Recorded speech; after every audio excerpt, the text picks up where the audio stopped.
Okay, good morning. So, ayun, kahapon may nadiskubre akong problema talaga.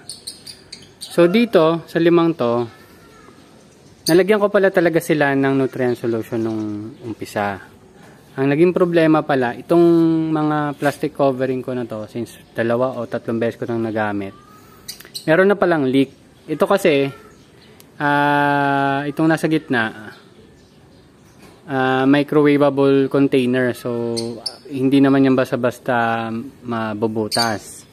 So ang problema ko itong dalawa, since plastic lang yung covering nila, tas manipis pang plastic, nabutas na pala sila nung nililinis ko. Gamit ko kasi toothbrush, kung ano man, basta nabutas na sila.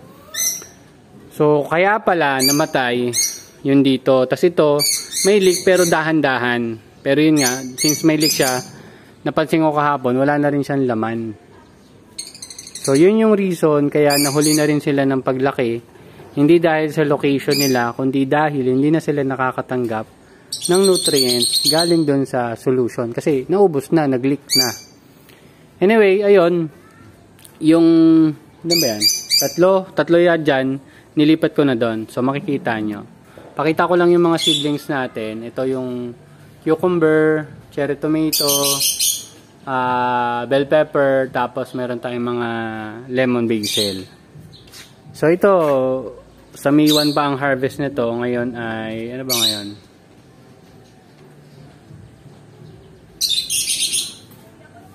April 26. Yan, April 26 ngayon. Ito yan. So mga 5 araw na lang. Hindi ko sure kung 5 araw talaga, pero based sa computation, dapat 5 araw okay na siya. Pero maliit maliit yung size niya compared dun sa dati. So ito yung tatlo. So hindi pala sa solution ng problema kasi may leak. Kaya hindi rin sila nakasabay sa laki. Pakita ko sa inyo mamaya yung laki nung kasabayan nila kasi 6 sila eh. So ito yung tatlong inilipat ko from doon. Pero since naka-net cap sila, ayan oh. Baka tatanggalin ko na lang sa net caps para mas solid yung lapat nila doon sa nutrient solution. Sana makahabol pa. Mamaya ayusin ko kasi madalian ko lang nilipat kahapon. Well anyway, ito yung tanim natin nung April 10. Ayan. Ayan, kasama tong 7 to. So ayan, yung naglilik doon wala na. So parang ano lang yun, excess na tubig lang talaga. Hindi talaga siya leak. So goods na. Palagay ko magtutuloy-tuloy na yan. And itong bubong, sisimulan na to bukas. Kasi ngayong araw pa lang dapat dumating yung gamit. Yun yung inaasahan yung gamit.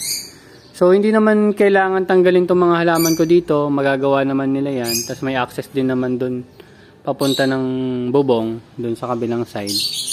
So ito yung cherry tomato natin. Ito yung bell pepper natin. So hopefully pag na-open up na to, kasi hanggang dun sa side na yun yung open eh. So malaking part na yun nandito. Possible bumili na ako ng dito mag-setup ako dito ng styro box. Yeah, baka mag-styro box tayo dito kahit mga 10 lang. Mag-i-invest na tayo diyan. Kratky muna tayo pero may naisip din ako bang setup. Pero sa susunod na 'yon. Pero ngayon kratky lang muna tayo. Pero ang problema kasi hindi ko nakikita yung water level sa kratky. So gagawa natin ng paraan yun para magkaroon tayo ng visibility regarding doon. So ito naman yung March 26 nating tanim. Tapos ito yung kasabayan nung mga nagka-problema. So makita nyo naman yung difference ng size.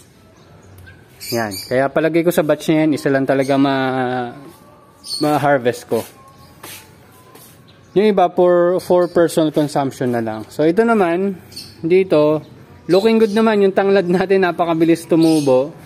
So didiligan ko na lang sila mamaya, tas lilinisan natin ng kung ano-ano tong mga tumutubo sa paligid-ligid. So yung pag-cover naman ng all throughout, ini-stop ko na lang muna since magkakaroon naman ng trabaho up until Sunday o kaya baka umabot pa ng Monday.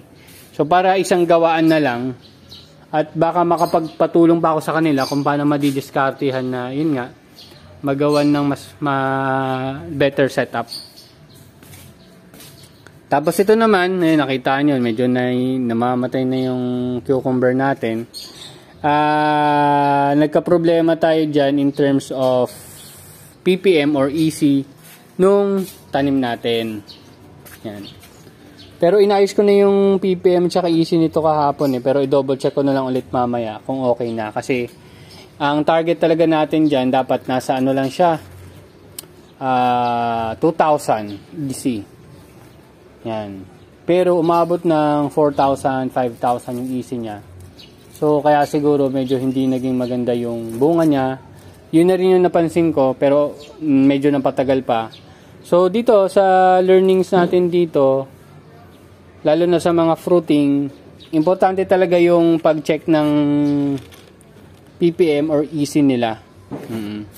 Kasi may time na ang kinukuha lang nila dun siguro sa nutrient solution natin is yung tubig. Hindi nila masyadong kailangan ng nutrient. Pero in the long run, ang nangyayari, since tubig lang yung kinukuha nila, nagiging highly concentrated yung solution. So, ang ginawa ko, dinagdagan ko sila ng tubig. Tapos, yung mga dinagdag kong tubig, meron na, nakaayos na yung pH level. Kasi, in terms of pH level naman, wala naman masyadong problema. Ang problema lang talaga, yung concentration nung solution, nung nutrient solution. So, yun. Yun yung naging issue natin dyan. So, ito, hindi ko pa masyadong nililinis. Pero yun nga, pag naayos na natin yan, ma-full blast din ulit tayo. Pero focus muna tayo sa lettuce. Pero yun nga, mag-aaral pa rin tayo nito pagtatanim ng cucumber, cherry tomato, tsaka tong bell pepper. So hopefully meron tayo, kasi sa cucumber medyo sumablay tayo. Pero tingnan natin kung makaka-recover ba yung plant at aalagaan natin siya. So check ko ulit mamaya yung ppm nito. And bala ko talaga itong butasan dito para magkaroon lang tayo ng access sa pag-check ng water quality nila at saka nutrient solution. So dito naman, ito baka kailangan ko ng lagyan ng refill. Yan, siguro kailangan ng lagyan ng refill ito para hindi naman masira yung mga nandito. Pero yan nga, may mga part talaga na hindi maganda yung tubo nila. So hopefully maayos naman natin yung issue and marami naman tayong natutunan. Ayan. So, ayan. So, didiligan ko lang naman sila ngayon. Yun lang yung pinaka-activity ko. Then, tinitingnan lang natin itong inumin ko lang. Mabango naman. So, ito, medyo purple. Yung sweet basil, ito, white. White. Tapos, yung lemon basil, hindi ko pa... Ano ba yung kulay nito? Kalimutan ko yung kulay ng lemon basil na bulaklak eh. Pero nakapag-harvest na tayo niyan. Yan kasi yung unang-una natin. Tapos ito na yung sinasabi ko. Ayan no, hindi ko sure kung kita sa video. Pero itong bulaklak na to, kita ba sa video? Ito, basta itong part na to, itong nakausbong na to, meron siyang bulaklak na meron ng bunga. Ibig sabihin, female flower. So, kung yung female flower kasi, ito yung meron ng pipino. So, itong mga lumalaki dito ng mga male flowers yan, na mawalang bunga dun sa likod, ano yan, hindi yan magiging pipino. Ang magiging pipino talaga is itong female flower. So, palagay ko ito eh. So, tingnan lang natin ng ilang araw pa. So, sa observation ko, dun siya sa lumaki sa, tawag dito? Anong tawag dito? Yung tinatanggal ko? Kalimutan kong tawag. Basta yan. Yung pinuprune ko na part, dun pa siya lumaki ah. Dun ko pa siya nakita, yung female flower. Based yan dito sa ilalim. Sa ilalim ko siya nakita. So, hindi ko sure kung magpupurun ba ako nung mga... Anong tawag dyan? Nakalimutan ko yung... Basta yung mga side shoots. Mga side shoots na sabi daw dapat i-prune. Pero dito, doon ko nakita ang una nating cucumber. Ayan. Palagay ko cucumber yan, pero makikita natin in the next few days. Kasi this is the first day na napansin ko siya. And hopefully makarecover siya kasi nga, yun nga, nabanggit ko, medyo naging uncontrolled yung taas ng easy level niya. At yan. Kita naman sa epekto dun sa halaman. So, hopefully, makarecover siya.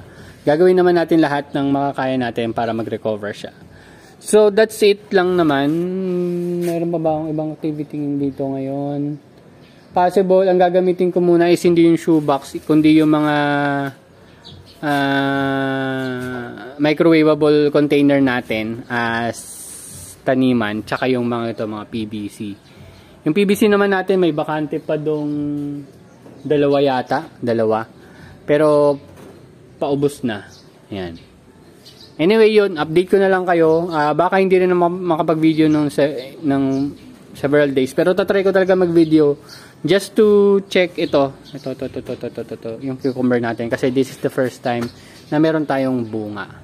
So yan, lumalago-lago pa rin sila, pero itong mga tendrils na minsan pinuputol ko na para mapaikot ko sila dito. Yan, pinapaikot ko lang sila. Yan, pag nakaikot na naman sila, pwede ko nang tanggalin to itong support nila na yan, kasi nakaikot na sila. Ito naman, sakto naman napapunta siya dun sa kabila. So antayin lang natin siya lumaki-laki, tas dito natin siya